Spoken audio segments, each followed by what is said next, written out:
Erev Tov Beshem Hashem Naaseh Venatzliach. On est ce soir dimanche, autant pour moi. Le dimanche 20 du mois de juin et le Achat Esrei, puisqu'on est déjà le soir. Le 11 du mois de Tammuz, Lechem Tovim ou Shalom. Shiur ce soir acheté, et je remercie tous ceux qui achètent des Shiurim, Bezrat Hashem, puisque chaque mot de Torah vient en route, pour celui qui l'achète entre autres, et Kol Bene Israël, Bezrat Hashem, toujours ensemble.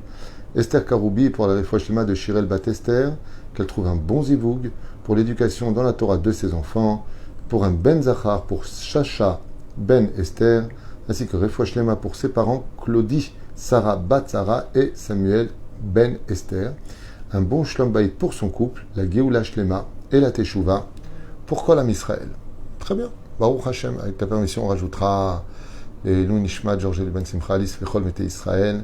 Une grande Achlama Meira, Refoua Shlema, Moratim Yagdosha Vatora, Vivian Bat Esther, Ikara, Oufren Sarah, Taleb Bat Efrat Myriam, Refoua Shlema, Achlama Meira, sans oublier notre ami Meir Fitoussi Ben Rivka, שאנחנו אוהבים אותו מאוד, השם מברך אותו בכל אשר לו, יקרא הקדוש ברוך הוא בעזרת השם, il va nous le ramener Bari Beshalem, pour qu'il continue tous ces grands chesed qu'il a l'habitude de faire depuis que je le connais, c'est-à-dire depuis que j'ai 10 ans à peu près. On est dans un sujet qui nous tient à cœur, qui est très très demandé, c'est la halakha du jour.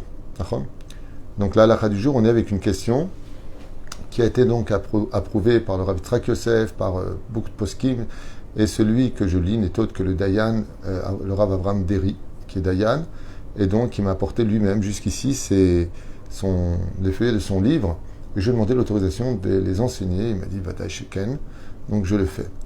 La question est-il facultatif, donc une réchoute, ou une obligation de porter, donc une chova, la kippa, ou un couvre-chef sur la tête en tant que juif?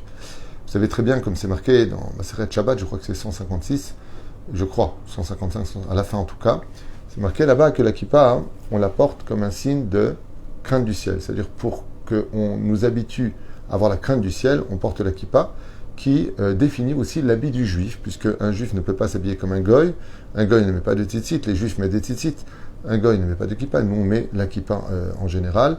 Donc ça représente vraiment les juifs et en même temps l'attachement au mitzvot, que quand on sort du Beth Midrash, le fait d'avoir la kippa sur la tête, c'est de démontrer pour nous et pour les autres que nous sommes des gens attachés à la Torah et les mitzvot.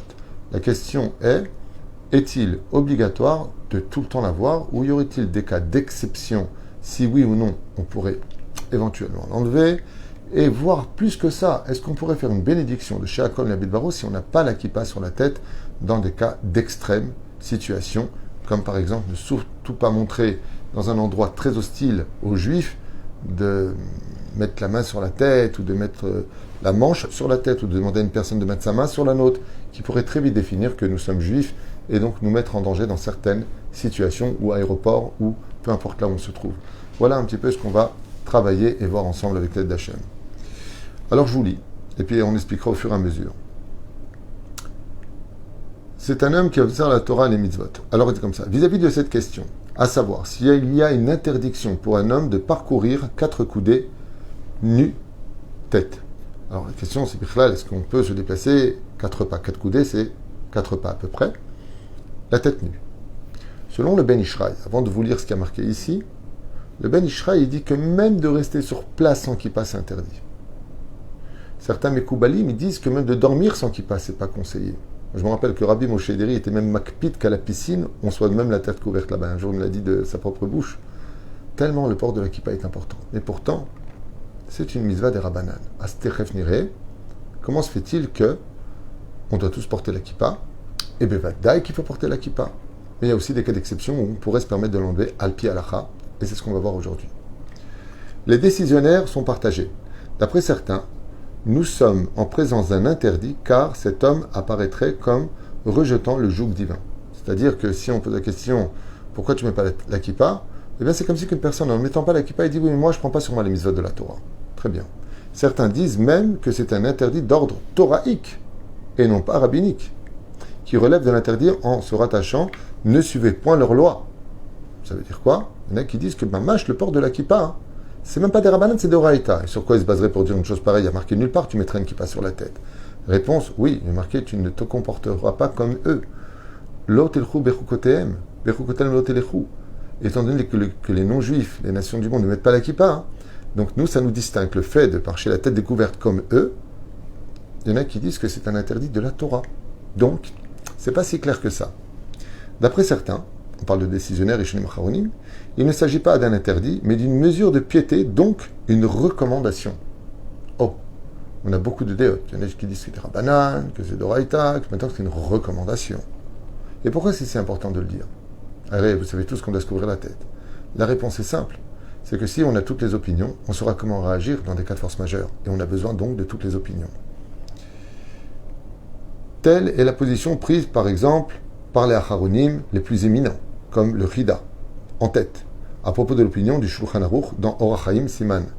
Bête, les sages des dernières générations écrivent qu'à notre époque, le couvre-chef, c'est-à-dire une kippa, est devenu un symbole de religiosité. En le portant, on montre que l'on n'est pas partisan de rejet de la pratique de la Torah et des mitzvot, donc c'est un symbole de religiosité. Cette recommandation a donc toute son importance, comme le Dieu, l'Israël l'a dit, Mil Hashem Elai, celui qui pour moi vient vers moi. Donc si tu viens vers Hashem, comment est-ce que tu vas le définir avec une kippa sur la tête? D'où la gravité de faire un Chilul Hashem, de parler vulgairement ou de dire de mal se comporter quand on a une kippa sur la tête, parce que tu dis que tu appartiens à la Torah et à Hashem. Et c'est ce qu'il dit. Toutefois, dans la pratique, on pourrait établir une petite différence selon les pays. Par exemple, en Israël, la kippa est vraiment devenue un symbole. Il faut veiller encore plus à la porter, car ici on n'a pas de problème dans l'absolu. On n'a jamais eu de problème, et pour l'instant, c'est pas si clair que ça. En la portant pas, on donne l'impression qu'on ne fait pas partie du camp de ceux qui observent la Torah. Et donc, en Israël, qui est un pays de juifs à la base, le port de la kippa n'a aucun problème. En portant la kippa, on démontre par là qu'on prie Shacharit, Mincha, Arvit. On peut compter sur lui pour une mitzvah, parce qu'il montre son adhération. S'il est capable de mettre un bout de tissu sur la tête, à plus forte raison qu'il sera capable d'accomplir une mitzvah de la Torah. Dans certains pays, par contre, en diaspora, on a l'habitude d'être plutôt indulgent et de laisser les gens vaguer dans le domaine public et dans les bureaux, nu-tête, de crainte d'être en prise avec l'antisémitisme de certains non-juifs. Ce qui fait qu'une personne qui travaille, qui est religieuse, qui adhère à la Torah, et qui travaillerait dans un bureau où il n'y a pas de juifs, où il y a même des personnes hostiles aux juifs, eh bien, dans ce cas-là, les gens qui se conduisent ainsi, qui enlèveraient leur kippa dans des lieux pareils, ont sur qui s'appuyer, entre autres, un des plus grands raves que nous connaissons, le rave Ovadia Yosef et le rave Moshe Feinstein, se montrent indulgents et dispensent le port de la kippa lorsque cela porte atteinte aux moyens de subsistance et à plus forte raison lorsqu'il y a un risque de danger. Ce qui fait que si quelqu'un religieux part en France ou part dans un pays hostile où il y aurait de l'antisémitisme pour traiter une affaire, selon le Rav Ovadia Yosef et le Rav Moshe Feinstein, qui ne sont pas de petites mesures, il aurait le droit d'y aller tête nue. Ça ne veut pas dire qu'il le fera. Moi, je dis souvent, on peut le remplacer par une petite moumoute sur la tête, un chapeau. Vous savez, il y a des hommes d'affaires qui viennent avec des casquettes de luxe. On peut trouver des moyens. Mais la question est de savoir, bon, il n'a pas envie de mettre de casquette, il n'a pas envie d'y aller, il veut y aller tête nue. Selon le Rav Ovadia Yosef et le Rav Moshe Feinstein, s'il est en danger ou qu'il a un problème professionnel sur lequel il doit se présenter tête nue, il aura le droit de le faire. D'ailleurs, il y a une personne m'a posé la question en me disant, je dois faire mon passeport en France, et ils veulent pas de kissouille, on ne peut pas porter de foulard sur la tête. Dans ce cas-là, elle peut mettre une perruque courte pour faire la photo, après quoi elle la retirera pour remettre son kissouille. C'est la réponse que je lui ai donnée. On continue. Cependant, pour la prière et les bénédictions, donc là on vient de répondre par rapport si ça porte préjudice aux moyens financiers, professionnels ou alors de danger, comme quelqu'un qui descend prendre le métro en France, il y a beaucoup d'animosité, c'est pas évident, en Allemagne, en Angleterre. Dans ce cas-là, oui, il aurait le droit, selon le Rav Ovadia, de retirer sa kippa. Pourquoi? Ne mets pas ta vie en danger. Cependant, pour la prière, le mieux c'est de monter en Israël, je vous le dis. On a besoin de vous ici en plus en ce moment avec le gouvernement qu'on a. Plus vous serez nombreux à monter, à aimer la Torah et de soutenir la Torah, et j'ai pas honte de le dire, chasse, dont je fais partie avec fierté, Bezrat Hashem, et plus on aura un gouvernement de droite et religieux pour garder la tradition juive dans notre pays pour lequel nous avons souffert et attendu 2000 ans d'histoire. Je n'ai pas honte de le dire. Vive la Torah et vive notre pays. Tov, cependant, pour la prière, les bénédictions, la mention du nom d'Hachem dans les versets de la Torah, comme dans la lecture des psaumes, il faut veiller encore, donc quelqu'un qui veut dire une bénédiction, qui veut dire des télim et autres, il faut veiller avec encore plus attention de se couvrir la tête. C'est sous forme d'interdit que cette halakha est rapportée dans le Shulchan Aruch Orach Chaim Siman Tzadi Aleph. Là-bas, c'est marqué noir sur blanc, dans le Shulchan Aruch, qu'il faut uniquement la tête couverte prononcer une bénédiction et non pas la tête découverte. Ceci étant, c'est aussi valable pour les femmes mariées de se couvrir la tête pour les bénédictions, au moins minimum Birkat Hamazon et la Hamida si elles le font. Il est interdit de mentionner le nom d'Hachem, la tête nue. Par conséquent, on s'écartera, on se mettra de côté et l'on lira la bénédiction sur la boisson en tirant par exemple la manche de sa chemise dans sa main pour se couvrir la tête au moment de la bénédiction. Si l'on n'a pas de vêtements qui puissent le faire, alors qu'est-ce qu'on fait? On pourra dans ce cas d'extrême situation s'appuyer sur les avis de ceux qui se montrent indulgents dans ce domaine, on parle des poskim halacha, et qui avancent que l'on pourra juste poser sa main, c'est-à-dire la main sur la tête, sans même un vêtement ou autre chose qui s'imposerait par rapport à la situation. Alors qui disent que si c'est ma propre main que je mets sur ma tête, c'est partie de mon corps, c'est comme si j'ai la tête nue. Mais on est en danger, on a dit ici, il ne peut pas le faire, sinon il met une kippa sur la tête, où est le problème? Donc s'il dit à l'autre, mets ta main sur la mienne pour que je fasse la bracha, il va se faire remarquer. D'accord? Donc il peut faire, il pose comme ça la main, style il se gratte et il fait sa bracha parce qu'il est en danger autour de lui, par exemple. Alors pour ceux qui vivent en Israël, ils ne comprennent pas vraiment où est le problème. Mais quand on vit en Chutz La'aretz, ceux qui connaissent la galoute, c'est pas si évident que ça, dans tous les cas.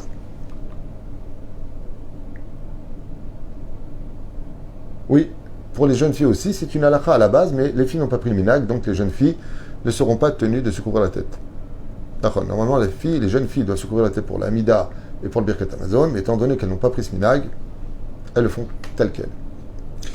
Dans un cas d'une situation très extrême, alors maintenant on parle vraiment d'un cas très très extrême, où l'on craint vraiment de poser la main sur la tête, ou ce geste pouvant révéler notre origine juive et entraînerait un risque réel de danger de mort pour nous, chas v'shalom, pour la source de nos moyens, ou de perdre même une affaire très très importante. On est en train de traîner avec une personne, une très très grosse affaire, et s'il voit que tu es juif, il risquerait de casser cette affaire. On parle de halakha, parce que si on a de la émouna du bitachon, moi personnellement, j'ai jamais enlevé ma kippa, et j'ai jamais enlevé mon chapeau, et patati patata. Moi je vis dans un autre contexte où je suis attaché à cela.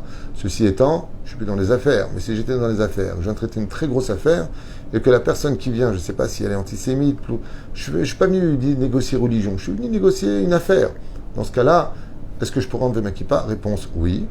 Et qu'est-ce qui se passe si maintenant j'ai envie de boire un verre d'eau? J'ai pas la kippa, et je ne veux pas qu'il sache que je suis juif pour plusieurs raisons. Je ne rentre pas dans les détails, c'est une question de grosse perte financière ou une question de danger, et réellement. Cas d'extrême. Maosim. On pourra s'appuyer sur les avis de ceux qui se montrent indulgents et pensent que même, écoutez bien, et pensent même que le port d'un couvre-chef au moment des bénédictions et des prières ne se révèle que d'une mesure de piété.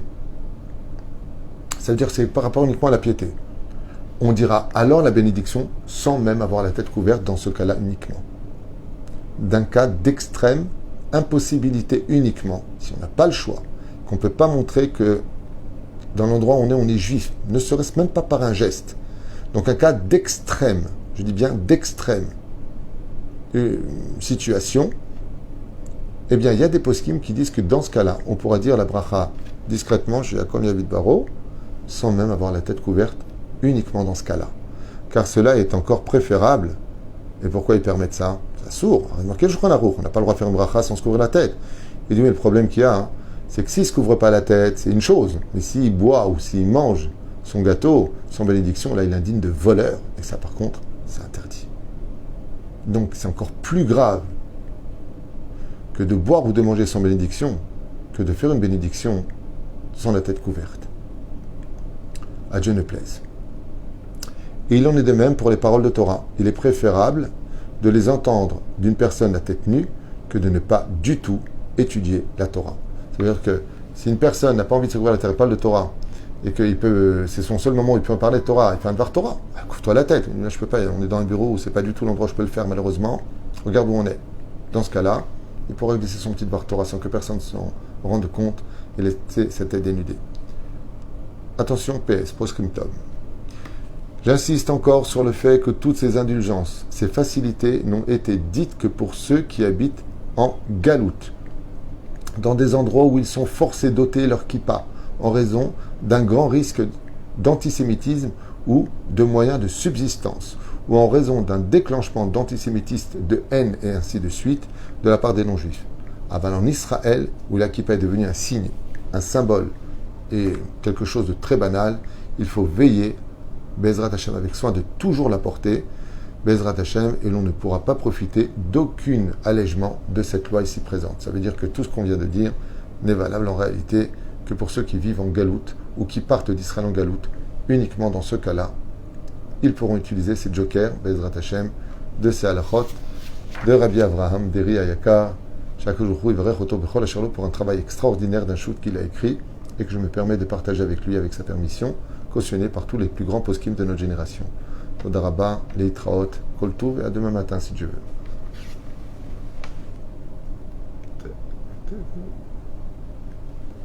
Je n'ai pas compris ce qui est marqué, j'arrive pas à lire.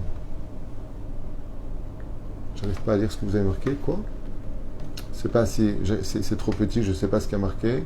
Obligatoire de dormir avec. Ouais, vous pouvez dormir avec un kippa, c'est bien, c'est pas interdit. Kol Tov.